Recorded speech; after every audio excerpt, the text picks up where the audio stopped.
Hi, Sod Kalsa here for our little ball of mud at Nickel City Baby, right here in Phoenix, Arizona, corner of 28th Street and Thomas Road. We're about to interview with Cynthia and hear her story. So we're going to just walk up here so you can see this amazing display that attracts so many people to her store. Okay, let's walk forward slowly.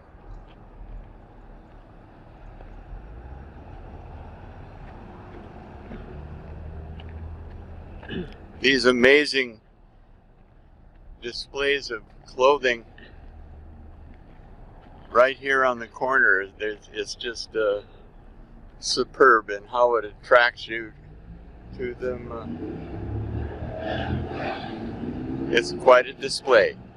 All right, so, well, we're going to go inside and then we're going to talk to Cynthia. All right, so this is Emma, say something about what you're looking at in here. It's very interesting. Very, not something that you see in a whole lot of stores. Yeah, so we make sure that we have merchandise, which is why I do the thing with New York and go there and make that sacrifice of going there.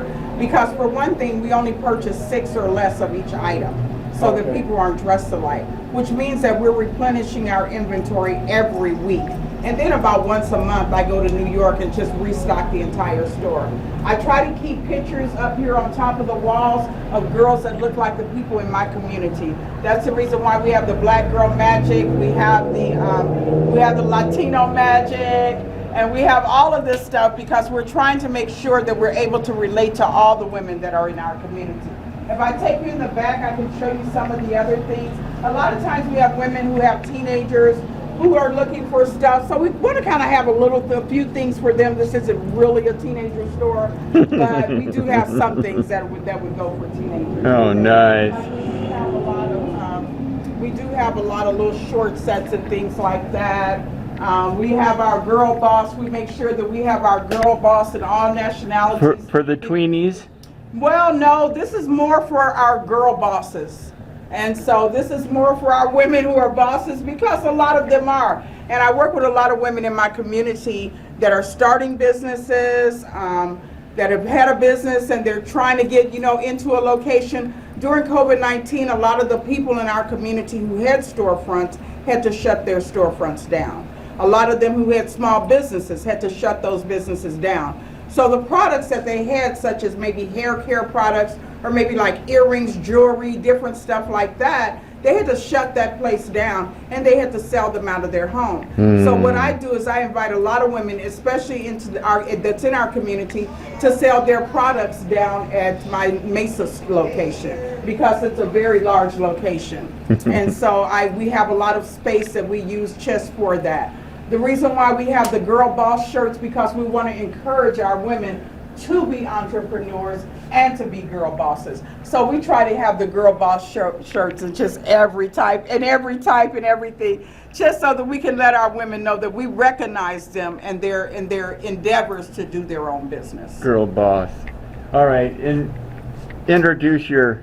And Jadore, I'm going to bring her out, because I'm going to tell you that you absolutely cannot raise a village, or if you don't have someone that stands by your side. This right here is the absolute best person ever in my entire journey with my business that I've had with me. So Jadore doesn't work for me, she works with me. You. So she's not my employee, she's actually my manager.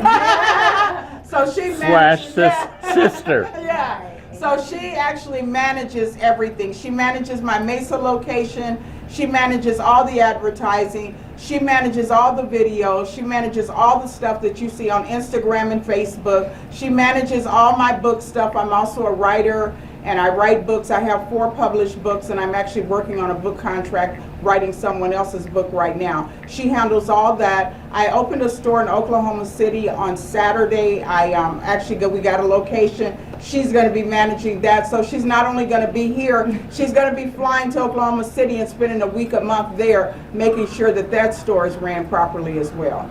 So she's a model, she's a singer, she has her own YouTube channel and everything. So definitely this has been a platform that not only that she can use on me, but that I can use on her. And so that's the reason why she doesn't work for me and I don't work for her, we work together. And what are your goals in this whole My goals relationship? Are to, you know, continue to help women in any way that we can, and it's more ways than one. Mm-hmm. You know, just showing women that how important it is to, you know, want more and reach for the stars. You know what I mean? The universe is the limit, you know, so it's just all about going after what makes you happy, what makes you feel fulfilled. You know, Nickel City Baby gives me purpose. It makes me feel fulfilled. You know, when I come to work, I know I'm going to put a smile on somebody's face by putting them in an outfit that's going to make them feel beautiful, and that's what I live for. I absolutely, you know, Nickel City Baby kind of saved me in a way. I was living at a homeless shelter, you know, and Miss Cynthia brought me in, and my life has just flourished since then, and it's been an absolute honor and pleasure working with a boss, an absolute bona fide boss. So yeah. Somebody you're proud to call a boss. Absolutely. Yeah. Absolutely. Right on. Right Yes. on. So I think that one of the biggest important things is a lot of time people see you and they see you in a clothing store and they think that, you know, it's just all, you know, fun because we're on live videos having fun and everything, but there is a whole lot of work that goes into the store. The one thing that makes it really just like feel good is, and I'm going to share this, is that, you know, when Jadore can say, hey, you know, we're clothing women for free that get out of prison, you know. So we've had the pleasure of being in the store together when one of the longest inmates ever came into the store. So she came in, another person that shopped here knows me and knows that I would clothe this woman for free, but we were really busy that day.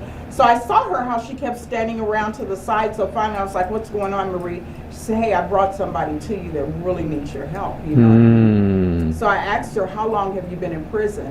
And she said 32 years. So she had a mask on, so I wasn't able to get that because I was so shocked. And I was like, are you saying 3 to 2 years? You know, and I was thinking that's an odd way to say that. And she said, no, she broke it down into months, days, hours, and minutes for me to tell me how long she had been in prison. I went to, and generally what we do is we have, you know, some select items that we give as well.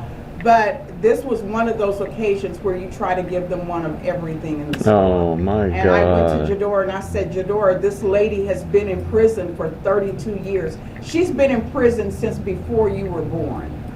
How much stuff do you think she has? And Jadore and I were both in tears. We were like, this is, you know, this, so that's what makes Nickel City Baby. It's not all the fancy clothes. It's not the hype that you see on Instagram. It's not the hype that you see on Facebook. What makes Nickel City Baby is a hype when you see a girl who's walked out of prison. And we don't have a lot of interview clothes here. We have clothes to make women feel good about themselves. Mm-hmm. That's what we have. Maggie, can you come up here and grab this thing? I want to do the... Okay, I have something for you. I don't know whether you saw this or not.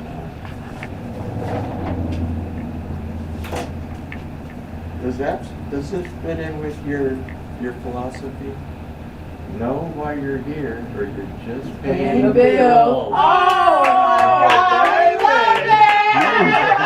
That's perfect for us. It is definitely perfect for us. We need one for Jadore. I have Yes, one for Jadore. Yes, she must have one. Oh, that's Yes. so beautiful. Yeah, I love it. I love it. I'm actually going to post it on my page. Oh, yes. Thank you so much for having us. Yes, and I just want to kind of talk a little bit about Oklahoma City, and also I'd like to also give a shout out to the Phoenix Entrepreneur Magazine, who made me one of the top 25 female entrepreneurs in 2021. So I want to give a shout out to them. This is one of my books. This is in rare form. So this is a true crime, and it's actually my true crime. You see, I spent 23 years as a heroin addict.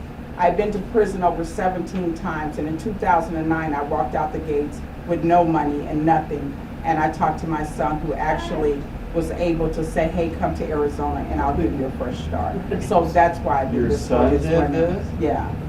Nice. So Oklahoma City is where my mother lived her last days of her life, her last about 50 years of her life, and it's also where she died.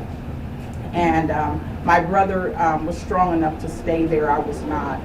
When she passed a couple of years ago, I've rarely been back because it's just kind of a little traumatizing. We were very close. She was my best friend and my business pusher to push me to keep doing this business every time it failed. She's like, go do it again, go do it again. You got a reason, you got a purpose, you got to help these women. It's on your shoulders. Go get another one, go do it again. She backed me 100%. So when I went to Oklahoma City just by coincidence, and nothing is by coincidence, my brother and I were just driving around and he was just showing me different stuff, and he told me the story about this building that we saw. And I said, do you know how to get in touch with the owner? And we actually contacted the owner. I went there Saturday and we closed the deal. So this is in Oklahoma City. So we're kind of trying a new adventure. I like to do things, the business models that will appeal to everyone in our community. So, and make sure you follow us on this one. It's Nickel City Treads and Threads. Nickel City Treads and Threads. And so what it is that we're going to have a lot of stuff for bikers, for motors. There's a lot of bikers out there in Oklahoma City. My brother is one of them. And so what it is, it has a lot of biker equipment, everything you would need if you were on the road and you just broke down, kickstands, tools, everything, jackets, shirts, all kinds of stuff. Also, we're going to have biker chick clothes. And so we're bringing our swag from Phoenix to Oklahoma City. You're We'll be gonna open. close this? No, we're not. Good. No. This store will never close. Oh, good. And I can tell you one reason why. Is the owner of all this property is Long Lines. He's been on this corner for 35 years. He is so invested in what I'm doing with the women in the community that he has personally let me know that we will never close this location. Nice. He wants to make sure that I'm here, my children are here 35 years from now. So I've been here 6.5 years, and it has truly been not just a blessing with the women, but a blessing working with a man who is very successful and has given me a lot of advice as well. I fried chicken for him. Did you? When he was in Tempe. Oh, he's an amazing person. He's like one of my best friends. Yeah. Thank you. Thank you. Okay, we And appreciate we'll it. let you know when it goes on YouTube. Okay, and we'll And, share it. That's right. Okay, thank you so much. Thank you so much, Cynthia. You're welcome.